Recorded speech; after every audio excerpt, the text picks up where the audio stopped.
Salem Babel. Salem Babel, que nos diga unas palabras y agradecer su presencia aquí. Bueno, muchísimas gracias por estar aquí, por el apoyo que nos hace. Esto es un respiro. Es un respiro para nosotros, os agradezco la presencia, pero el protagonismo va a ser a nuestros compañeros y les dejo la palabra. Te dejo la palabra. ¿Vale? Bueno, a mí sí se me oye. A mí se me oye. Estoy acostumbrada a dar voces. Este sitio se creó para la memoria.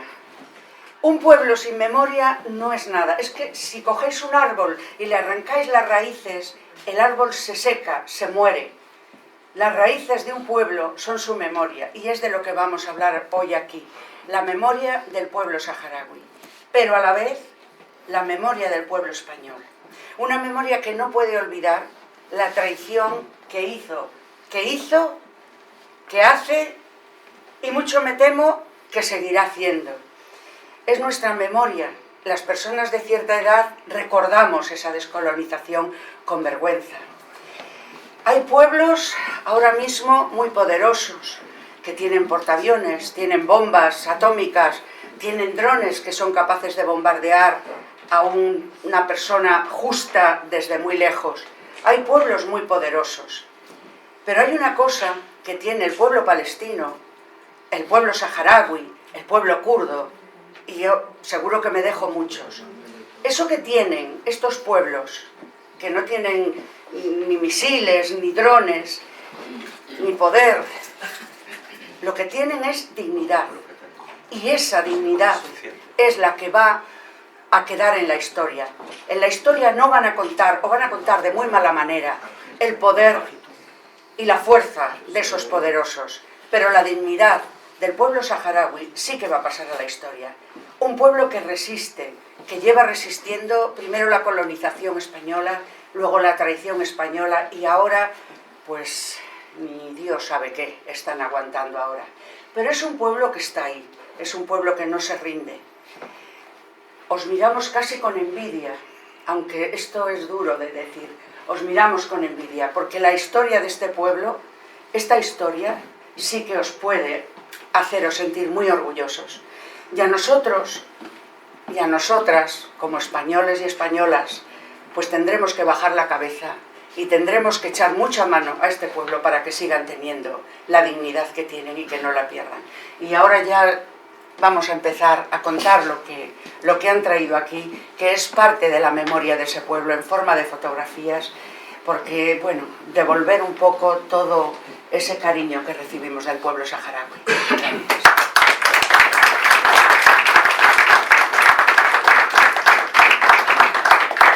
Bueno, yo, si me dais la luz, porque he decidido leerlo antes que decirlo de memoria y dejarme cosas. Lo primero que quiero hacer es agradecer a este espacio de memoria que nos acoja aquí y que podamos presentar el trabajo que estamos haciendo, que creemos que es importante, porque también la sensibilización hacia este pueblo es importante. Pensamos que en España casi todo el mundo conoce el conflicto saharaui, pero no es del todo cierto. Voy a leer esto y luego pasamos las fotografías, que va a ser rápido para dejar espacio a los ponentes a hacer un debate y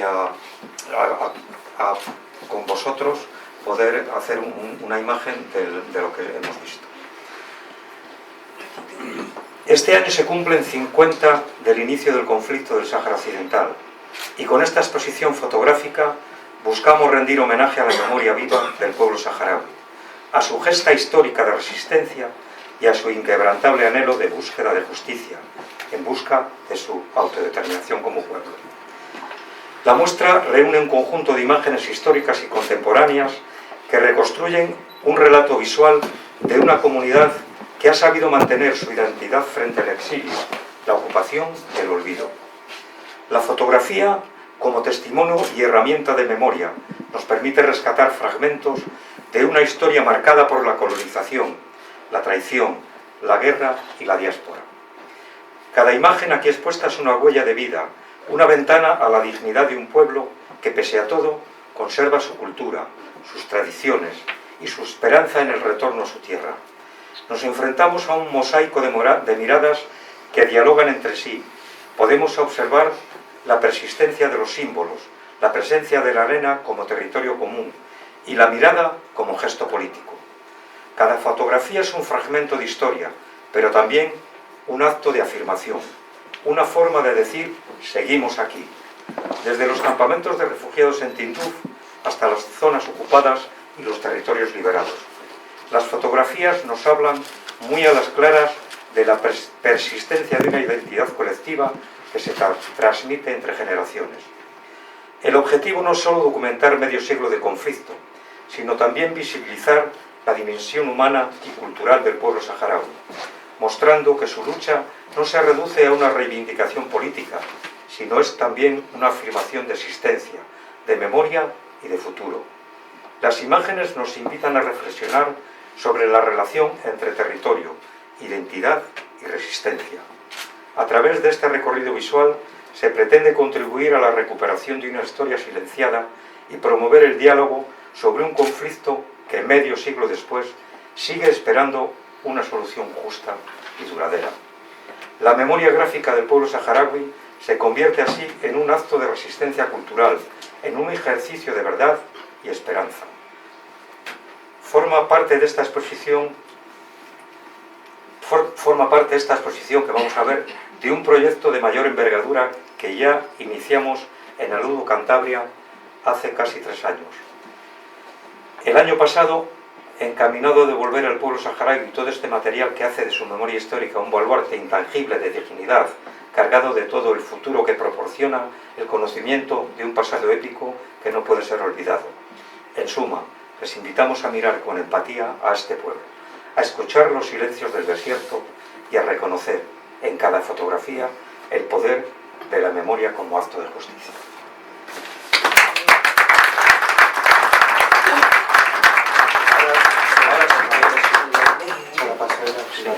¿Podemos apagar la luz? Sí, voy.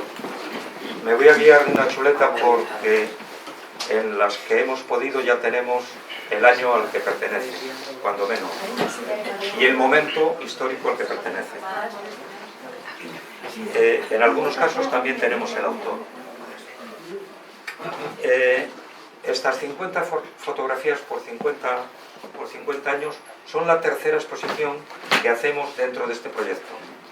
Las 2 anteriores exposiciones ya se las entregamos al pueblo saharaui a través de su Ministerio de Cultura y están en el Museo Etnográfico en Bojador, uno de los campamentos, de forma permanente.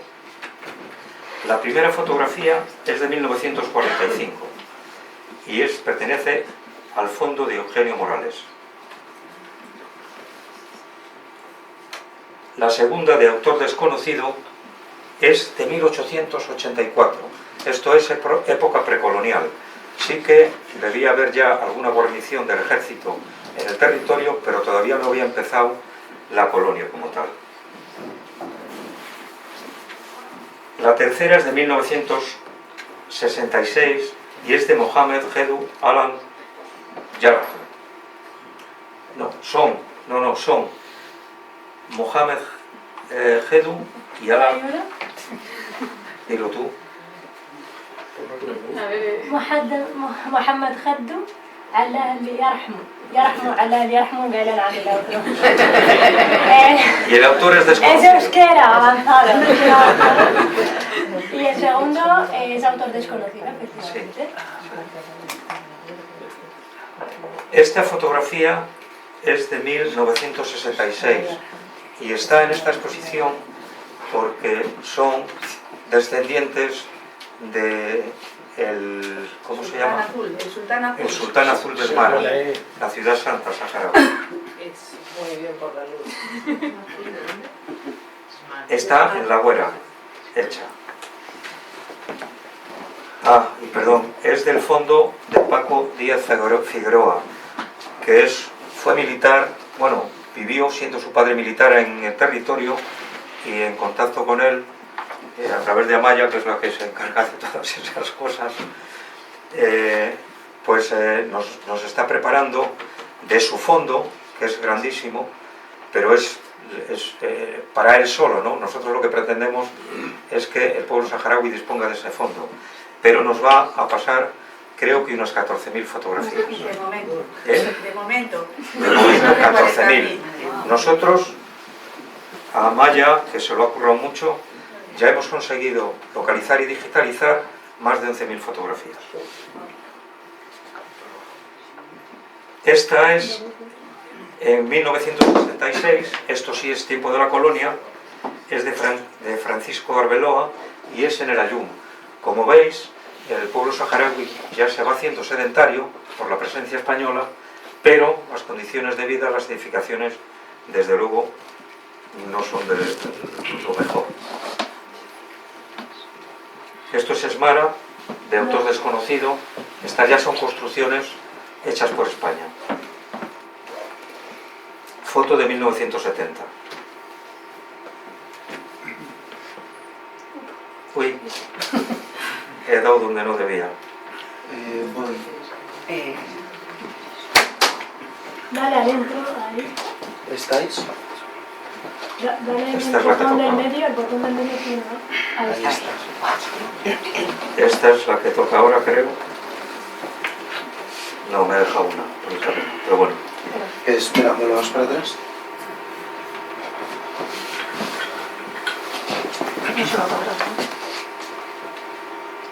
Otra más, a ver. No, esa es la primera. Sigue. Vale. ¿Esta? Sí, La sí. siguiente. Esta. Sigue. Otra.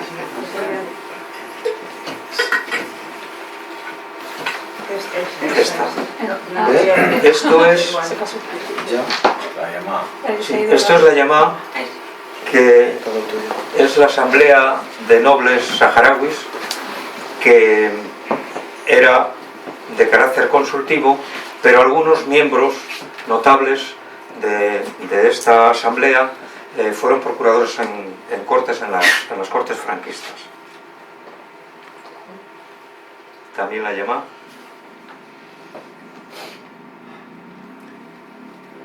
Y aquí empiezan las manifestaciones pidiendo la independencia a España. ¿Dónde estoy?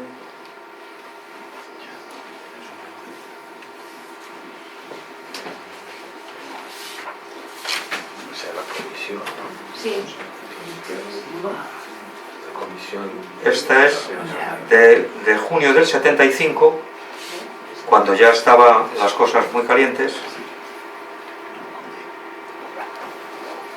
Disturbios ante la visita de la comisión de la ONU. Sabéis que la ONU mandó descolonizar. España pretendió burlar el mandato haciéndolo una provincia, la provincia 53. La ONU no aceptó esa situación y una misión de Naciones Unidas visitó el territorio para saber de los propios saharauis cuál era su posición. España pensaba que iban a manifestarse como españoles, pero no fue así. Se manifestaron, las banderas españolas, banderitas que había repartido España, las escondieron y sacaron la bandera saharaui. Quedó claro que la voluntad del pueblo saharaui era la independencia. Manifestaciones, represión, y España empezó el censo en el 74. Sobre el censo español es sobre lo que todavía hoy trabaja la MINURSO, que es Misión de Naciones Unidas para el Referéndum del Sáhara Occidental. Vamos a ver unas fotografías con su DNI español para apuntarse en ese censo. Y esta es ya posterior, pero la hemos querido poner aquí porque ahí está la MINURSO, que es la que está haciendo el nuevo censo. Bueno, la que lleva haciéndolo años, que nunca le acabará y que no tiene ningún interés en que eso suceda por lo que vemos. Una foto antigua diciéndoles la fotografía para el censo.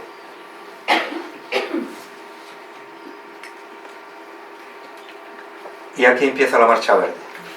Para los saharauis, la Marcha Negra. Miles de colonos y entre ellos miles de soldados marcharon. Eso, la gente mayor lo conocemos todos, la gente más joven igual no. Marcharon hacia el territorio, les contuvo el ejército español, pero pronto les facilitó la entrada. Lo vamos a ir viendo. Una cosa curiosa: en la Marcha Verde, una bandera de Estados Unidos, significativo, ¿no? ¿Quién estaba detrás de aquella situación?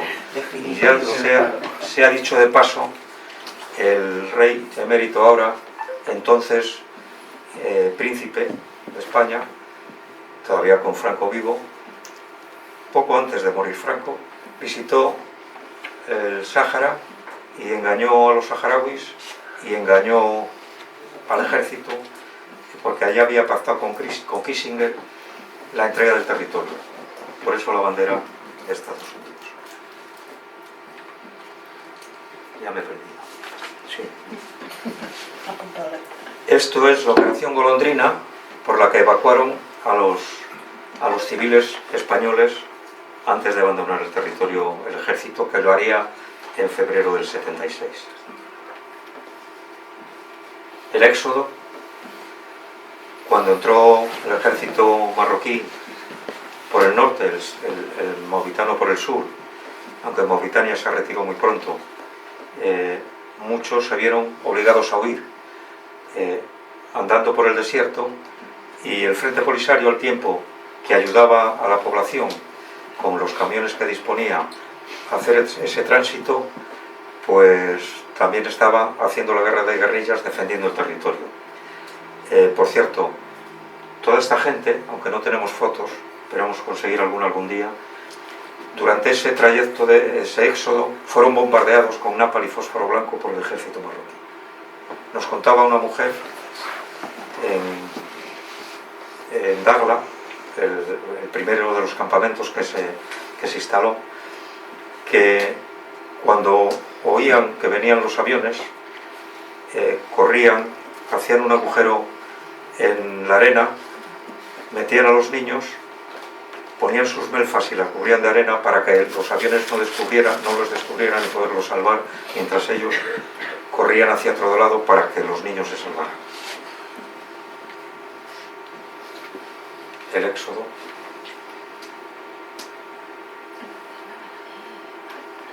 Más éxodo. La firma de los acuerdos tripartitos o las negociaciones de los acuerdos tripartitos en Madrid. España, el gobierno de la dictadura todavía, Marruecos y Mauritania. Aquellos acuerdos nunca se publicaron en el boletín oficial del Estado, por lo cual no tienen ninguna legalidad. No obstante, entregaron el territorio. Esta es...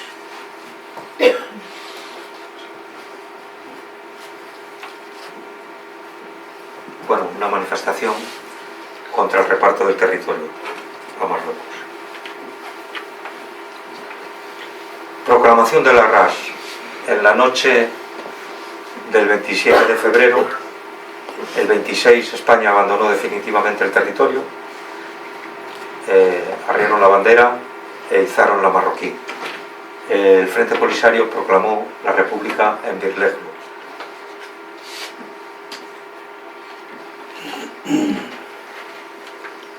La guerra, las mujeres también.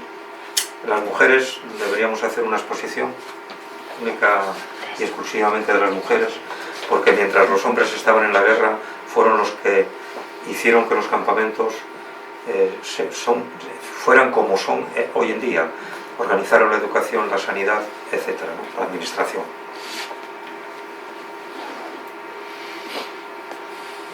Manifestaciones reivindicativas, los primeros campamentos. Vais a ver la diferencia con los primeros campamentos, y ya empiezan a hacer ladrillos de adobe. Las mujeres atendiendo todo eso que os decía pero también dispuestas a luchar. Prisioneros marroquíes. Los prisioneros marroquíes estuvieron muchos años en los campamentos. Algunos no se querían ir porque se vivía mejor que en el propio Marruecos. Esto pertenece ya al alto el fuego del 91, Naciones Unidas, y la firma del alto el fuego en el 91 con la promesa de celebrar el referéndum en el 92. Todavía no ha llegado el 92. Los baúles del retorno.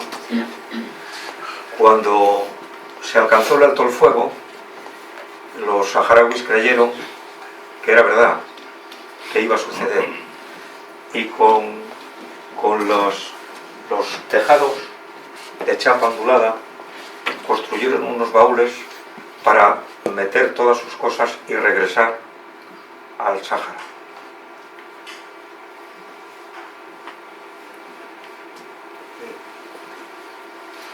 Bueno, otro baúl de recuerdos. Que va un poco lento esto, ¿eh? Vacaciones en paz es uno de los aspectos que también tocamos en la exposición. Esta es la recepción de uno de los años de niños saharauis de Alou de Cantabria.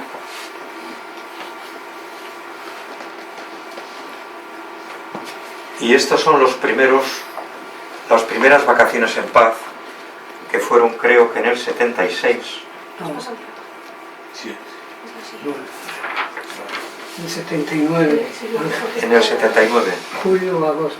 Julio y agosto. Ah, sí. Ya me he olvidado de esto. Sí, 1979. Las primeras vacaciones que estuvieron organizadas por el Partido Comunista entonces. Aquí se ve a Carrillo y a Camacho. Llegaron los primeros niños en vacaciones en paz. Y los campamentos en la actualidad. Desaparecidos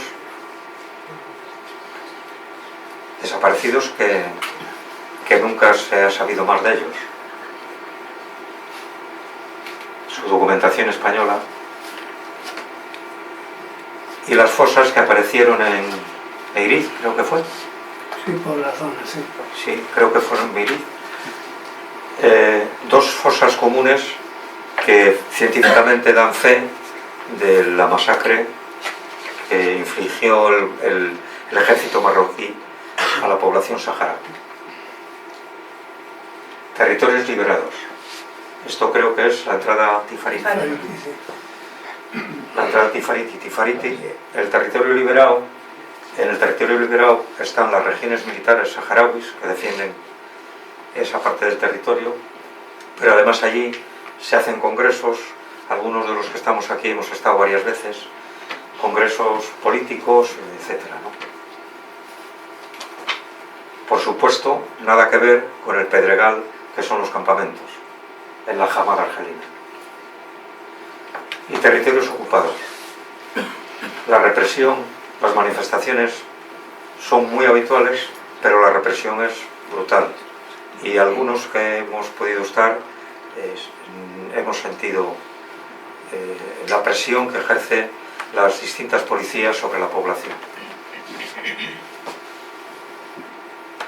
Manifestaciones, represión.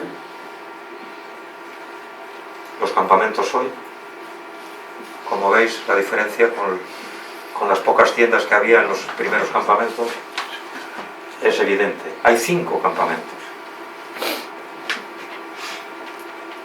Se acabó. Así que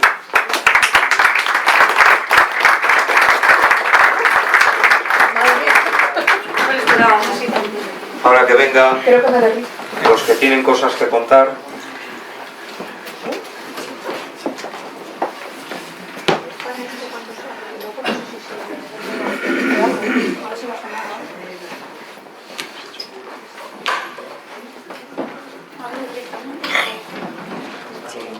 Bueno, yo primero, antes de empezar ya con los que saben hablar mejor, os voy a contar un poco el proyecto en sí, en qué consiste, porque esto es una parte del proyecto.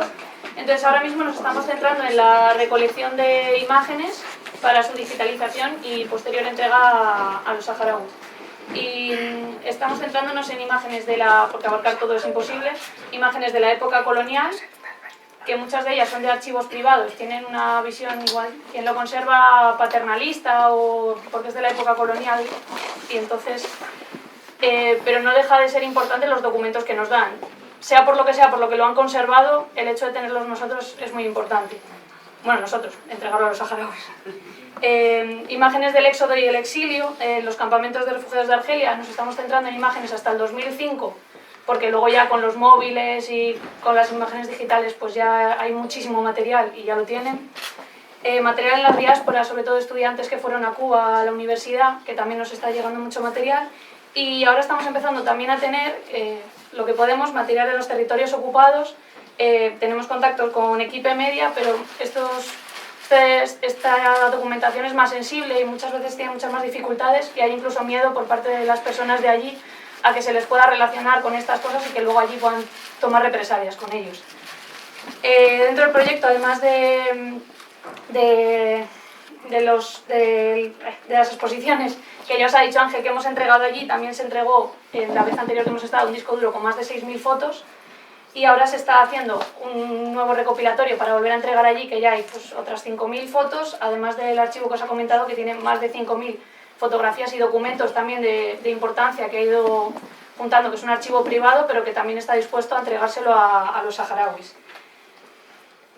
También estamos trabajando en realizar un catálogo con las instituciones españolas, los archivos españoles, que muchos de ellos es muy difícil por temas legales conseguir copias o entregar los documentos directamente a los saharauis, por lo menos conseguir un catálogo detallado de qué hay y dónde está para que lo sepan.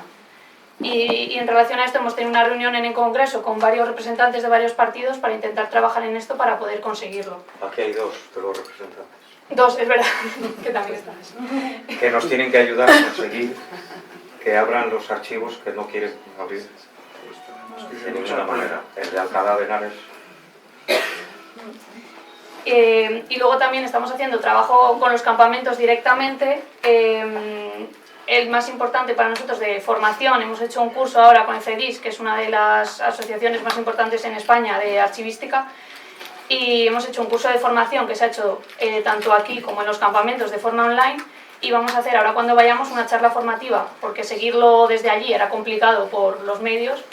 Entonces vamos a hacer otra charla formativa en la que se van a entregar los diplomas de este curso que se ha realizado y completar la información, porque nuestra meta es que desde allí también se pueda trabajar en paralelo y desde allí también se busquen, se localicen, se recojan las imágenes, se clasifiquen de la misma forma, se digitalicen y se haga un catálogo completo de imágenes para que ellos mismos puedan disfrutar de él. Y luego también estamos haciendo contactos con lugares concretos, como por ejemplo el Museo de la Resistencia, que estaban interesados, que la persona que lo lleva estaba interesado en hacer, precisamente como decía antes Ángel, una sala de la mujer en la resistencia en el pueblo saharaui. Entonces nos pidió si teníamos imágenes para poder hacer una exposición en esa sala, porque sería muy interesante tenerla. Y entonces estamos trabajando también con ellos.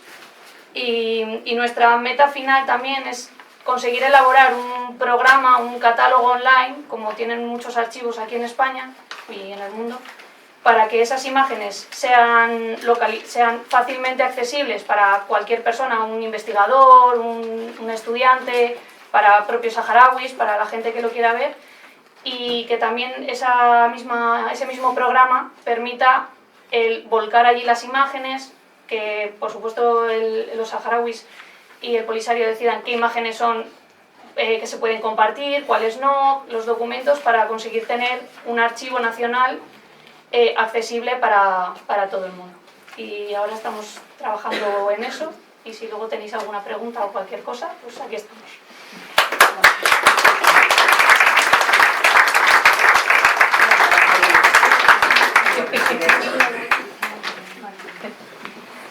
Sí. Primero las damas. Eso. Bueno, yo no voy a decir nada, evidentemente, porque estoy aquí de anfitriona. Lo que sí quisiera es preguntar a las tres personas que están aquí y algunos de los que están ahí. ¿Tenéis esperanza de ver...? Empezamos por el final. que me gusta. Demasiado filosófico. Ay, que estás Mira, aquí. mi pregunta empezaría: ¿por qué hace más calor en Santander que en los campos de No, hace calor. Esa es mi pregunta ahora mismo. En el Ágora tenemos un calor en el Sáhara. tremendo. Sí, tenemos esperanza, pero la pregunta es: ¿por qué hace más calor? Pues ha cambiado el clima y eso Exacto. es un problema porque está viniendo todo el turismo. Visto lo visto y comprobado las sucesivas traiciones de los sucesivos gobiernos habidos, y me temo que por haber en España, la fuerza del pueblo, ¿pensáis que va a pervivir? Mira, decía Fanon que cualquier colonizado en armas es un pedazo de nación viva, es decir, cualquier saharaui hoy presente es un pedazo de nación viva, por lo tanto, mientras estén ellos aquí, esté yo aquí o estén nuestros hijos, siempre habrá el pueblo saharaui. Entonces responde un poco a la pregunta de la esperanza, obviamente. Bueno, me presento, yo soy... No sé, ¿me tengo que presentar? Sí, mejor. Es que yo hablo mucho, entonces... Yo he ido directamente a... En el Congreso te paran, cada 5 minutos decir, claro, señora, cállese. Te bajan el... Te bajan, no, te la pagan. Sí, nada, si no aquí no hay problema. Ingenioso. Mientras el calor aguantemos, Eso es. Bueno, buenas tardes a todas y a todos, yo soy Tess Bibi. Soy saharaui de origen y probablemente eso haya hecho que llegue a la política institucional que no a la política, porque creo que los saharauis hemos nacido haciendo política irremediablemente por las consecuencias heredadas de nuestros padres y también por las consecuencias de heredar un conflicto colonial, pero estoy segura que una y otra vez naceríamos siendo saharauis, yo misma en la misma condición de refugiada, aunque fuera algo que no le desearía absolutamente a nadie, pero efectivamente, como decía antes, un saharaui o cualquier saharaui es un pedazo de nación viva de su propio pueblo, de su propia existencia, y mi llegada al Congreso de los Diputados después de 50 años de esas imágenes del GMA, que sería el Consejo Consultivo de la representación del pueblo saharaui en las Cortes españolas, las Cortes franquistas, pues mi vuelta al Congreso de los Diputados no es un logro personal, sino un logro colectivo de la ciudadanía española y también de mis propios padres, que han tenido la gran empatía o la gran responsabilidad de también creer o intentar crear un futuro y tender puentes enviándome aquí a España y del propio Frente Polisario, y por eso obviamente mi llegada al Congreso de los Diputados no es un logro mío de Tess a nivel individual, sino un logro de la resistencia del pueblo saharaui.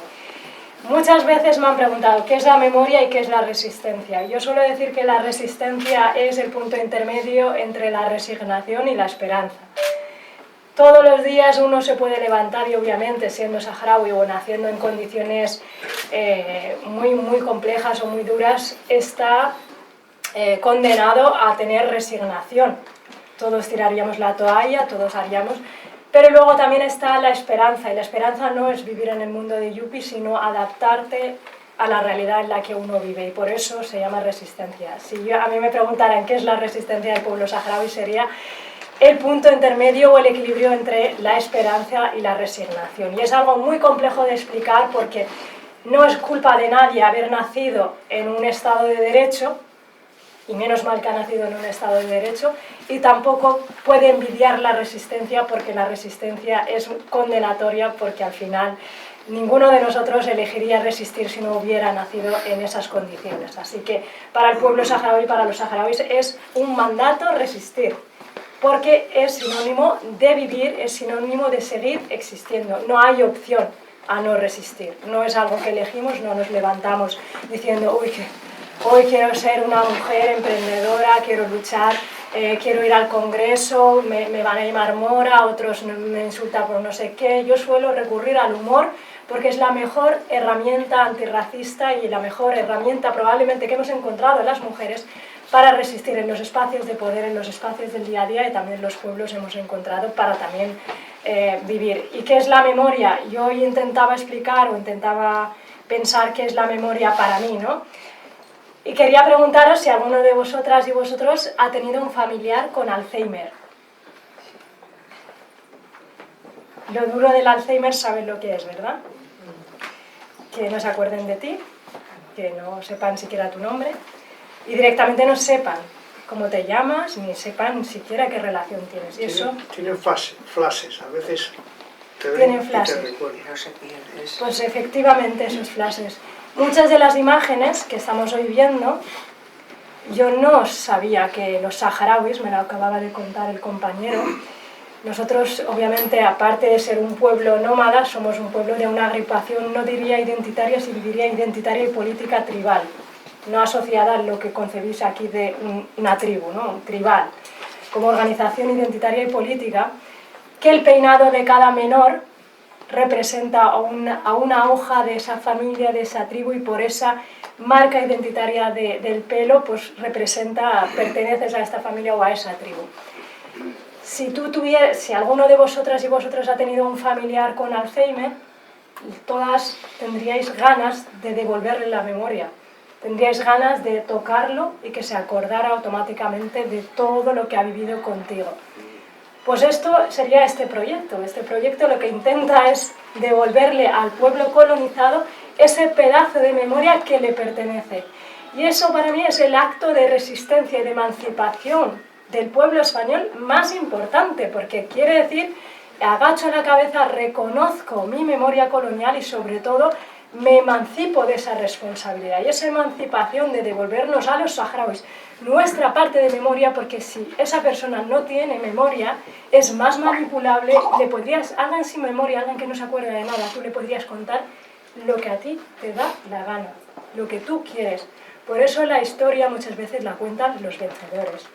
Y con este proyecto le devolvemos a los vencidos, no me gusta decir que somos vencidos, porque no estamos, resistir es precisamente ganar, un pedazo de memoria y sobre todo que nosotras y vosotros, porque nos pertenece esa memoria, devolvernos esa capacidad de revertir de alguna manera un poco el Alzheimer o al menos prolongarlo en el tiempo. Así que muchas gracias por tenerme aquí. Yo agradezco también a mi madre cántabra, que es Amaya, que le decía antes, es que eres muy pesada, tienes muchas madres españolas, y yo siempre digo que es por envidia, la gente me tiene envidia, porque yo, si alguien me ofrece de comer y me da anchoas y me pone una cama, Y encima buen tiempo. y encima buen tiempo, es una madre. Es una madre. Así que Amaya, gracias por recoger todas estas imágenes, gracias a Laura Cantabria por hacer todo este trabajo de documentación y devolvérnoslo, y por ser también unas madres para el pueblo saharaui. Muchas gracias.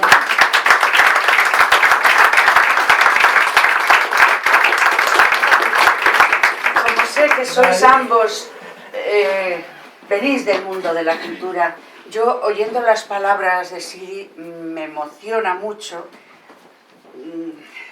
Abajo hay una foto que está puesta con toda intención y está el rey emérito estrechando la mano de Kissinger. Y a mí cuando me preguntan ¿qué has puesto aquí?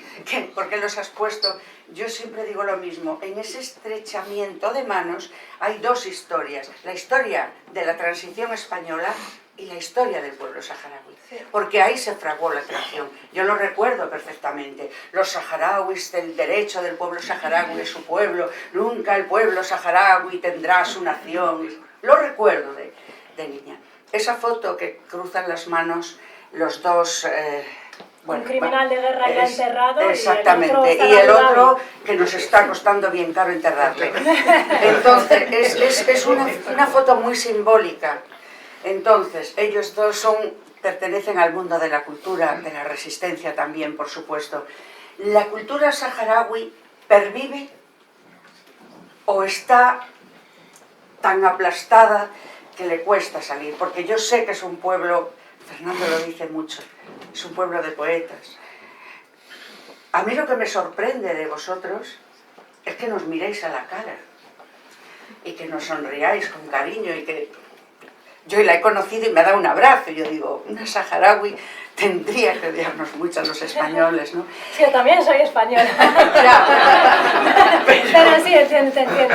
Es decir, mi preocupación... Pero es que la ciudadanía española ha sabido ocupar lo que la política la política de Estado no ha sabido ocupar en estos 50 años. Pero también hay que no romantizar el proceso colonial, que estoy segura que ellos Mi hablarán preocupación más. es ahora la cultura saharaui, que todo esto que estamos viendo, esas fotografías, ese canto a la memoria, ese recordar, pero si, bueno, pervive, se escribe, hay poetas, hay pensadores.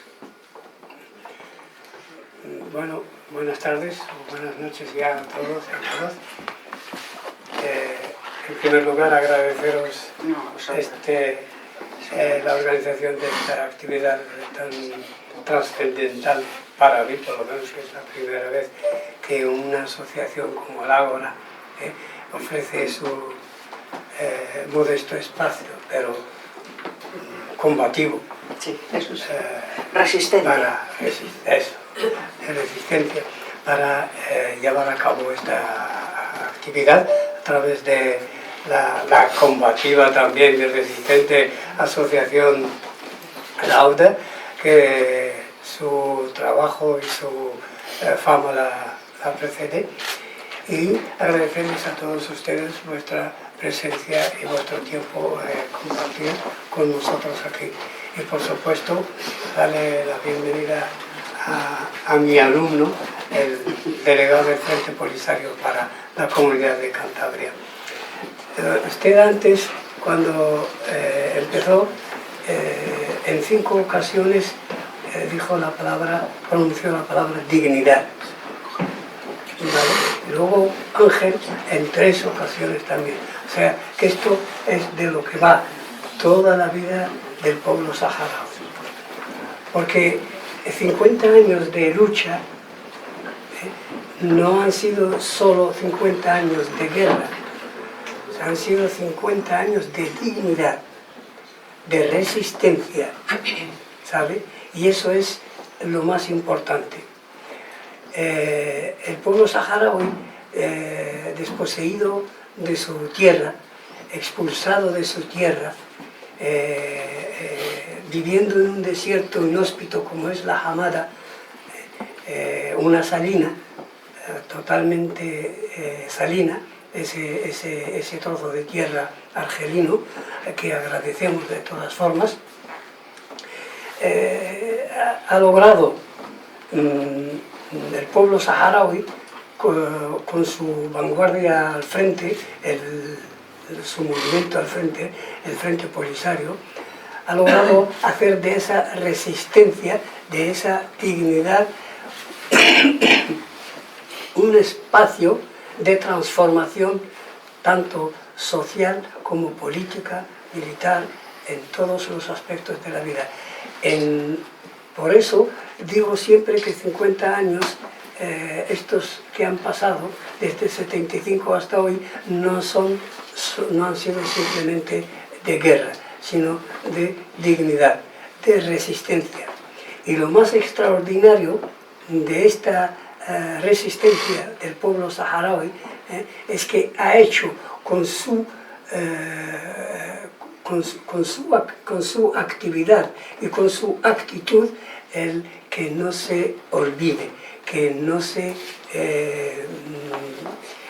deje de lado, y ha hecho que la comunidad internacional no haya sido capaz de abandonar totalmente, dejar fuera del terreno. Es decir, que 50 años han sido 50 años de transformación, 50 años de trabajo educativo, social, de transformación en la cultura. Y aquí, hablando de la cultura, es una tradición árabe, pero sobre todo Bidan. Bidan es como es una sociedad que nos distingue a los saharauis y a los mauritanos del resto de la región del Magreb, ¿vale? Porque hablamos un un mismo dialecto, mientras que los países colindantes hablan otros dialectos que sí tienen raíz en el árabe, pero están mucho más alejados esos dialectos del árabe clásico.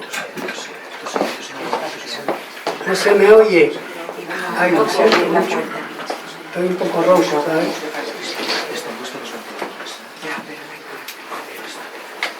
Es الرقاف. El gas.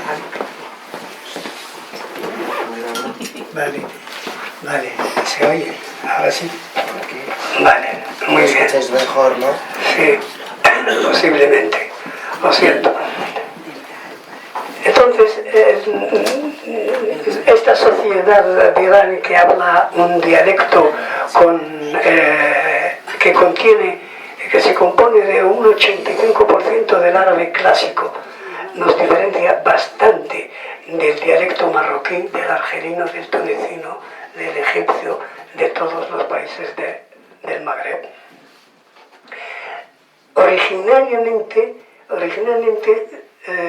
es una sociedad de poetas, de músicos. No hay un birani, no hay un saharaui o un mauritano que no sepa de memoria por lo menos entre 5 y 10 poemas memorizados desde pequeño. Ya desde muy pequeños un padre saharaui, como el mío por ejemplo, cuando me habla yo con 7 o 8 años, lo primero que dice fue: mire, hijo mío, un hombre a sus 40 años que no pueda recitar por lo menos 25 poemas no puede estar en una reunión de charla, de conversación, etc. Es casi una vergüenza ser birani y no saber poesía, por ejemplo. Quien dice poesía dice historia literaria, historia y eso entra dentro del marco de la memoria, una memoria colectiva que la sociedad birani cultiva bastante. Mientras pasaban esas imágenes, yo que tengo una cierta edad ya, he vivido mientras pasaban, yo vivía momentos que he vivido desde el colonialismo, de esas manifestaciones cuando vino la Comisión de Naciones Unidas, la presencia de esos 3 enviados de Naciones Unidas, la cubana, el iraní y el otro era del Congo, de Costa de Marfil. Es que he estado como estoy de ellos, como estoy ahora de vosotros. Y eso es parte de la memoria. Me han hecho revivir todo ese episodios que forman parte de la memoria del pueblo saharaui. Así que la cultura es una parte importante, trascendental, fundamental, y forma parte de la identidad del pueblo saharaui. Y nuestra cultura, antes del Frente Polisario, siempre ha sido oral. De ahí la memorización. Y desde pequeños, desde los 5 años, siendo musulmanes, pues en las escuelas coránicas donde se aprende el Corán, se memoriza. Y cuando aprendes a memorizar desde pequeño, ya creces con esa aptitud de memorizar todo. A pesar de que la educación en nuestra época era también memorística, de memorizar todo. Entonces, no quiero extenderme más porque está aquí mi profesor, y además de literatura, de lengua, que seguramente los años que ha vivido con el pueblo saharaui sabrá de todo lo que ha vivido, sabrá decirnos más cosas sobre su pregunta en cuanto a la cultura. Pero ya les digo, en resumen, esta memoria en la que está trabajando y además de que yo aplaudo la asociación Lauda, es tan importante como archivo, pero como también documento gráfico interesante para las generaciones venideras y para que la memoria no se vuelva a hacer gente, vamos, del Alzheimer, como dijo Teslim. Me llaman Teslim en árabe. ¿Cómo Y surge? así aquí lo dejo. Ya. Sí.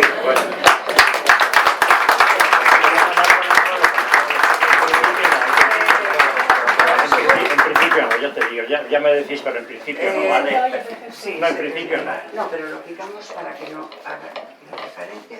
En principio no, si es necesario que lo diga el personal, ¿vale?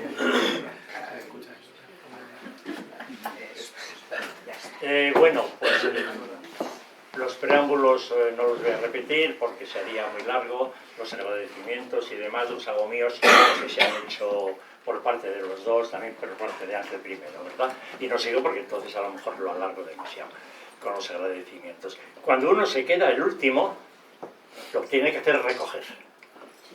Y de recoger, pues sacar alguna que otra conclusión o matices, ¿verdad? O matices. Solo un apunte nada más. Yo creo que resistencia es un fin en sí mismo, no es un punto intermedio. Creo que es un fin en sí mismo, que se identifica realmente y literalmente con la dignidad. Dignidad y resistencia, yo para mí, en el caso del pueblo saharaui, en mi caso concretamente del pueblo saharaui, que algo le conozco, pues es lo mismo. Para mí es lo mismo. Resignación la habrá a momentos, naturalmente, y esperanza, yo la tengo borrada hace mucho tiempo la palabra. Sí, la tengo borrada hace mucho tiempo y la tengo sustituida por ilusión. Que las ilusiones no falten. Que las ilusiones no falten. Lo de la esperanza es a tan largo plazo que da como no sé qué. Que da como miedo, que da como asomarse a un abismo, ¿no? Temporal y demás. Entonces, no... Bien, yo creo que resistencia y el espíritu de resistencia del pueblo saharaui es una señal de identidad de su dignidad. Bien, respecto de la cultura, María, respecto de la cultura, que ya las líneas generales las ha planteado perfectamente, como es natural, no puede ser de otra manera. Un estudioso de la cultura saharaui las ha planteado Bashir, ¿verdad? Naturalmente. Está perfectamente capacitada para hablar de poetas, puesto que él es uno. Yo recuerdo, no hace muchos años, pocos, hace ya algún tiempo que no voy por los campamentos, eso de la cierta edad siempre incierta, pues me está impidiendo volver a los campamentos y yo creo que ya no volveré realmente, pero bueno. Hay que tener esperanza. Ilusión, pero hombre, la ilusión en exceso, la ilusión en exceso le convierte a uno en un iluso y tampoco tiene que ser eso, ¿no? Tampoco. En una de las estancias en los campamentos tuve varias conversaciones, pero una larga, con un poeta venerable y venerado como fue Badi. ¿No? Un hombre mayor, muy mayor, bueno, no se sabe los años, pero era muy mayor, ciego, con una gran agilidad mental y también con una gran agilidad física para sentarse y levantarse del suelo, ¿verdad? Una gran conversación. Estaba desolado. Aquella tarde estaba desolado. Y estaba desolado porque estaba convencido. Yo discutí mucho con él ese tema y poniendo ejemplos, trayendo la cultura a ras de tierra, con que los jóvenes saharauis habían llegado ya tarde a la cultura, a su cultura, que para nada esa cultura ya les afectaba realmente. Yo me permitía, porque él me lo permitía, claro, discutirle que aquello no era así, que no habían llegado tarde, que la cultura saharaui estaba viva, que estaba realmente viva y que estaba viva en el día a día, en el día a día. Es decir, él decía, cosa que también le decía un interlocutor en pleno desierto a un escritor, Gonzalo Moure, y que lo refleja en un libro como es La zancada del Deyar, ¿no? Decía, la televisión, el Land Rover, los aparatitos, todo eso está acabando con la cultura saharaui. Digo, no está acabando, está contemporizando con ello, en principio. En el desierto, el Land Rover es más rápido que el camello, pero el camello sigue siendo imprescindible cómplice del beduino saharaui, ¿no? Sigue siéndolo, y lo seguirá siendo, naturalmente. De tal manera que si uno se pierde, se busca, hasta que se encuentra. Bien, ese que el señor que lo busque y lo acaba encontrando es el de Yar, precisamente, ¿verdad? Bien, yo decía, no, Badi, no, me ponía en fin en plan un poco tonto. Digo, no, la cultura saharaui está muy viva, y no está muy viva, quizá estaba muy afectado, puede ser en ese sentido, porque tuve la grandísima suerte de visitar Tiris, que es la tierra sagrada del desierto saharaui, que es la cuna de la cultura saharaui, que ahí la cultura saharaui hunde sus raíces, ahí, y queda uno muy afectado simplemente cuando se asoma a esa parte del desierto del Sahara, ¿no? Sí. A Tiris, Milik, Leyual. Leyual ya es el núcleo, es decir, es el sagrario de la cultura saharaui, ¿no? Donde se guardan realmente las esencias en la tierra de la cultura saharaui, ¿verdad? Bien, que sí, que es verdad, una cultura de tradición oral. Esa tradición oral, que ha dicho Bachir, se está practicando hoy día, en fin, como se practicaba cuando la vida era realmente nómada en el desierto, y por las noches se reunían en torno a la persona mayor, junto a la hoguera, a escuchar relatos, a escuchar poemas, a recitarlos incluso poemas oralmente, seguramente en muy escasa medida. Seguramente en muy escasa medida, entre otras cosas, porque hay pocas familias que estén, por razones obvias últimamente además, por razones dramáticas, estén ahora mismo por el desierto, pero sigue estando. Y no tengo ninguna duda, yo he visto como un señor de 90 y pico años, también muy ágil, totalmente ágil, estaba acompañado por una nieta que había dejado de estudiar en Argelia, en pleno desierto. Había dejado de estudiar en Argelia, porque le compensaba más estar con su abuelo. Estar acompañando a su abuelo y escuchando a su abuelo. ¿Qué escuchaba de su abuelo? Escuchaba relatos, escuchaba poesía, escuchaba poemas, escuchaba narraciones, mientras el abuelo le acariciaba la melfa, ¿no? Realmente. Bien, de eso se conserva menos, se conservará menos, es verdad.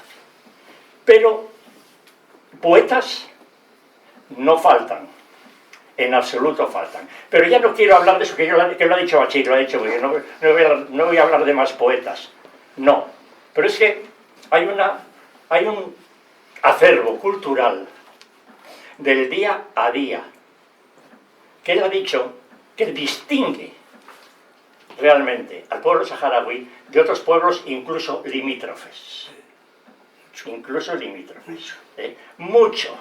Mucho, en contenido y sobre todo, que es lo más importante desde el punto de vista cultural, en las formas, ¿no?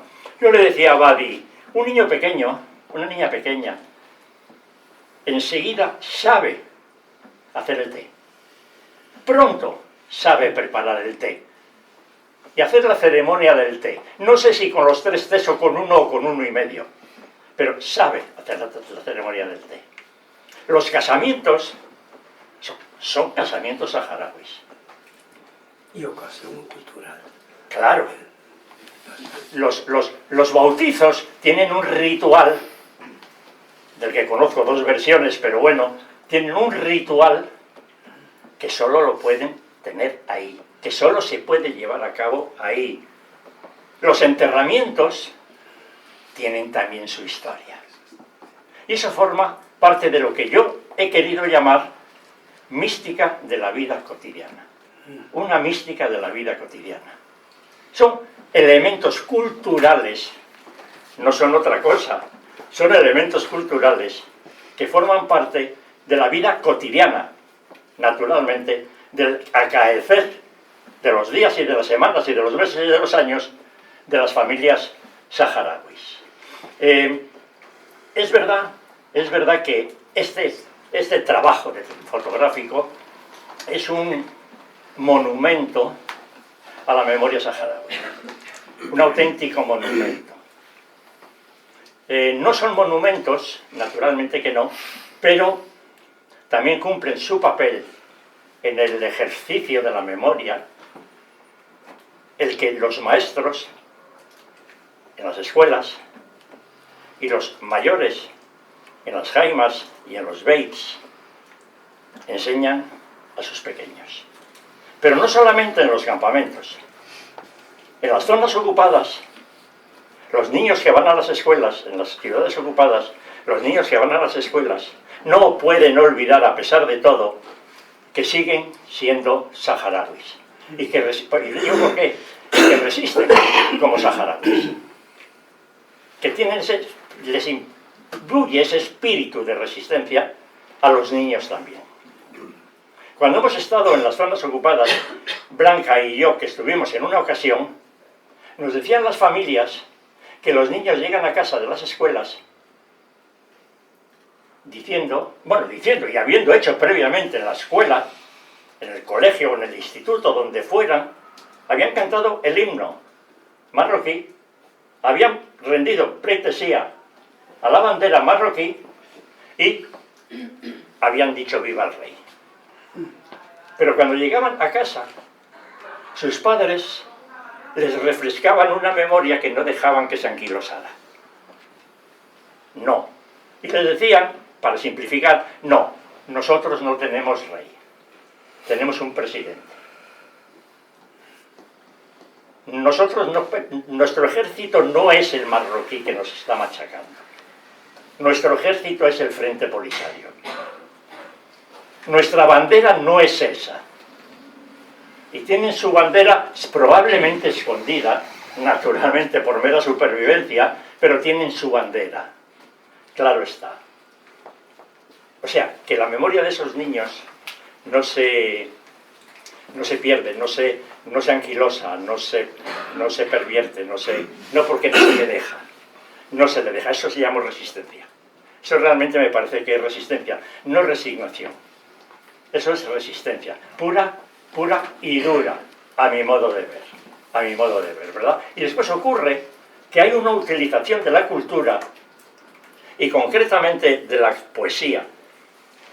El pueblo saharaui es un pueblo, en general, como los árabes en general también, pero el pueblo saharaui, que es del que estoy hablando, está ungido por la poesía realmente, ¿no? Está ungido por la poesía. Y esa poesía, mañana vamos a presentar un libro de Bachir, un poemario de Bachir. Y esa poesía, la de Bachir, como la de Badi, como la de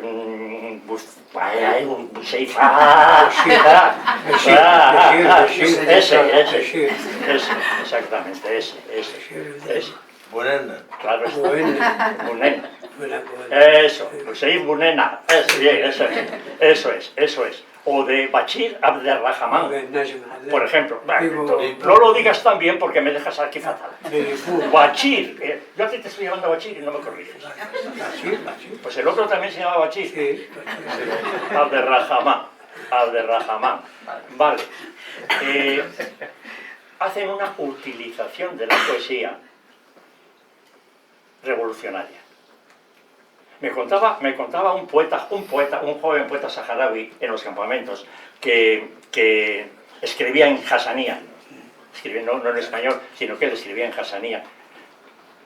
Me contaba que ahora estaban utilizando la cultura, en este caso la poesía, la estaban utilizando a través de los medios de comunicación, la televisión saharaui, etc. La estaban utilizando para animar en las zonas ocupadas a los saharauis, animarles a seguir resistiendo, ¿no? Animarles a resistir. Pero eso es un legado, es un legado de la resistencia clandestina, claro, del Frente Polisario de los años... Claro, me contaba Bachir Abderrahman también, que él con sus poemas, antes de que hubiera televisiones y transmisiones a larga distancia, ¿no? Me contaba que él iba con sus poemas, frig a frig, por el desierto, familia a familia, o grupos de familia, grupos a familias, en plena revolución, en los comienzos de la revolución, para con sus versos, con un elemento cultural fundamental para el pueblo saharaui, animar a la resistencia, animar a la lucha. O sea, que la cultura saharaui tiene una gran altura, pero también se vive a ras de jaima. Gracias.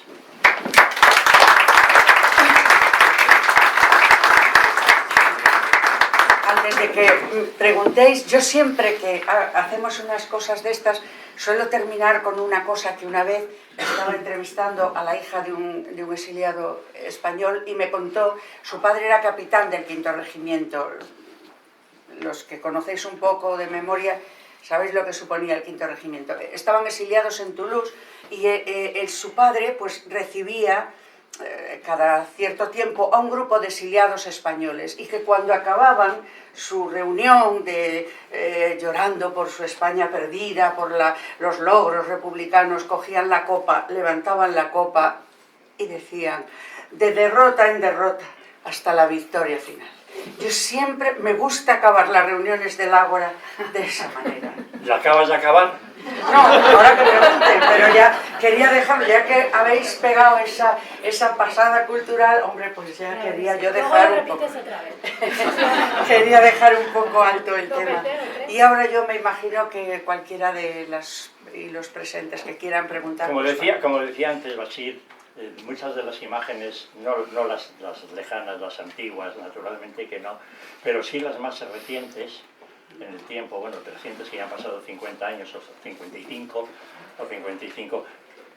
estábamos, como se suele decir, estábamos allí. En buena parte de esas fotografías, ¿no? Sí, he visto una mano levantada. ¿Quería preguntar? Ah, no, he visto levantar una mano y... Vale, perdón.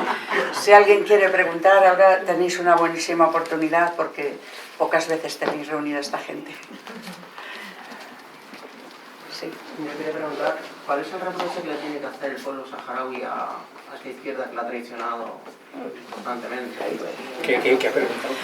El reproche que el pueblo saharaui hace a la izquierda española, imagino. A la izquierda, a todo, desde la más extremista hasta la más centrada. Sí. Es más, quizás, bueno, voy a decir una burrada, ¿no? Pero habría que transponernos a los tiempos de Franco, cuando los saharauis formaban una provincia española y había una cierta legitimación y es más, había una necesidad, un deseo de incorporarlas a España, ¿no?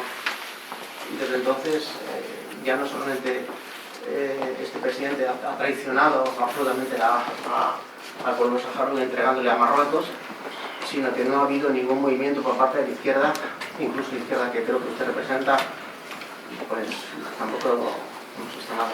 Nómbrame un solo hecho que que haya hecho la derecha y la izquierda española por el pueblo saharaui en los últimos 50 años de democracia que ayuden a emancipar al pueblo saharaui, no a que España se anexione al pueblo saharaui. Absolutamente ninguno. Ninguno, pues ya está, ahí está la respuesta, ni la izquierda ni la derecha. Entonces, pues otra cosa es que ni la República supo tender bien a la mano a los trabajadores y trabajadoras del protectorado marroquí en su momento, ni tampoco a los saharauis nunca. ¿Por qué? Porque los sindicatos españoles, hegemónicamente, siempre han hecho procesos de participación y de lucha por los derechos de la clase trabajadora española, pero jamás supieron hacer ni tender la mano a las colonias. Nunca pensaron que su lucha también era de una clase trabajadora en las colonias y un proceso de emancipación. Y ahí radica el error histórico, porque es un error histórico de las izquierdas a nivel internacional, porque no comprenden que sus procesos de emancipación como clase trabajadora también conllevan un proceso de descolonización y un proceso también antirracista. Pero, claro, es muy complejo porque ¿dónde han estado unos hablando más? Pues la derecha española te dice que el Sáhara español, la izquierda española te dice el Sáhara independiente, pero no hay un ejercicio precisamente de memoria que tienda la mano a esos saharauis y a esas saharauis y ayudarles en su proceso de emancipación. Y eso quiere decir que en todas las políticas de la izquierda, igual que ahora mismo lo es unas líneas rojas, unas cosas, debería también ser líneas rojas los procesos de emancipación. Y estoy de acuerdo contigo que son procesos hipócritas, efectivamente que lo son. Pero nadie en España me puede nombrar ni un solo hecho de izquierda y de derecha en los últimos 50 años, porque yo no se lo pido a la dictadura franquista, se lo pido a los procesos democráticos que son de los que yo espero memoria y reparación. No se ha hecho en ningún gobierno español absolutamente nada. Estar en la posición de las Naciones Unidas, eso sirve al pueblo saharaui, ¿sabes para qué? Para absolutamente nada. Una cosa es el discurso y otra cosa son los hechos, ni unos ni otros. No sé si te ha respondido con eso. De sobra. No, pero quiero decirte que es verdad. Hay hipocresía, 100%. Es un prioritario las luchas de los pueblos oprimidos, palestino y el que sea, iraní incluso. ¿Se habla de Irán estos días? Muy poco. Muy poco. Muy poco. ¿Por qué? Porque los procesos de emancipación de los pueblos y los derechos de los pueblos cuando se salen de las fronteras de España, a la izquierda ya no le interesa, pero a la derecha tampoco. Entonces, sí, tenemos que decir unas cosas, que los procesos de emancipación y de ayuda a otros pueblos cuando salen de nuestras fronteras ya no se les considera clase trabajadora. Y ahí está el error hegemónico, pero viene de la Segunda República. Pasó con el protectorado de Marruecos, nadie te habla de que Marruecos fue un protectorado de España. Precisamente Francisco Franco supo aprovechar esa oportunidad trayéndose las milicias, trayéndose esos supuestos militares de ayuda por parte de esos protectorados, y ahí reside un poco para mí el error. Pero pasa aquí, pasa en todos los lados, tampoco se le ha atendido a los pueblos en América Latina, y ahí es el fracaso del internacionalismo socialista, marxista, comunista, etc. Pero bueno, no sé. Resumiendo lo que dijo, que estoy muy de acuerdo a lo que dijo Tesla, el relato tanto de unos como de otros, especialmente por lo que usted pregunta, de la izquierda, los principios se diluyen en los intereses partidistas dentro del territorio, aquí, como en el caso de España, por ejemplo. Y por añadir un poco más, el Frente Polisario como movimiento de liberación es una capa por encima de los posicionamientos ideológicos. Yo tengo saharauis de corte de derecha, tengo saharauis socialistas, tengo saharauis comunistas, tengo saharauis... En los principios del Frente Polisario, obviamente, pero nosotros como movimiento de liberación no nos podemos regir por las lógicas de los partidos en España.